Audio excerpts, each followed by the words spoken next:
ایک بھائی نے کہا کہ آج کل یہ پوسٹ بہت زیادہ وائرل ہو رہی ہے کہ جو اس میں لکھا ہے کہ جو رمضان کے مہینے کی سب سے پہلے مبارکباد دے اس پر جنت واجب ہو جاتی ہے۔ تو یہ بالکل اس طرح کا جھوٹ ہے، اور اگر نبی کریم صلی اللہ علیہ وسلم کی طرف منسوب کر کے بیان کیا تو ایسے شخص کے جہنمی ہونے میں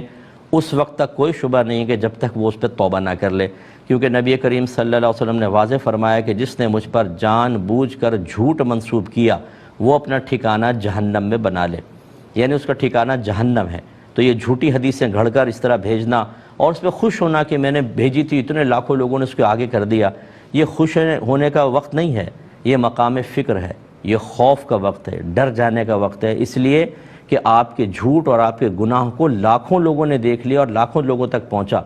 جہاں جہاں پہنچے گا آپ کے لیے گناہ جاریہ،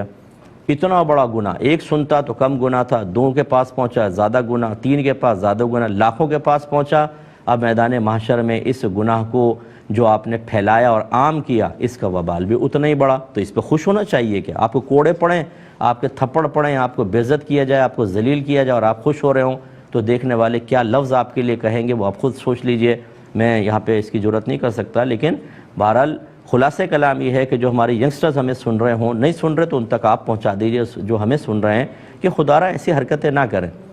اس سے کوئی جنت وغیرہ واجب نہیں ہوتی۔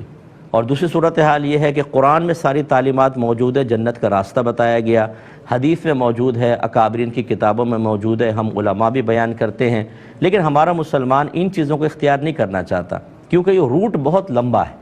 اس میں مشقت ہے، اس میں نفسانی خواہشات کو قربان کرنا پڑے گا، اس میں ذاتی مفادات کو چھوڑنا پڑے گا۔ ہمیں چاہیے شارٹ کٹ، ایک لفظ کہیں جنت مل جائے،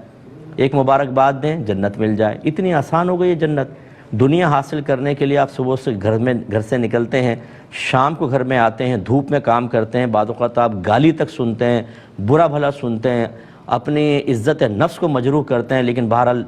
سننا پڑتا ہے، باس کی بھی سننی پڑتی ہے اور افسر کی بھی سننی پڑتی ہے اور مل کے مالک کی بھی سننی پڑتی ہے، تب کہیں جا کے ایک سیلری ملتی ہے جس سے آپ کا مہینے میں گزارا ہوتا۔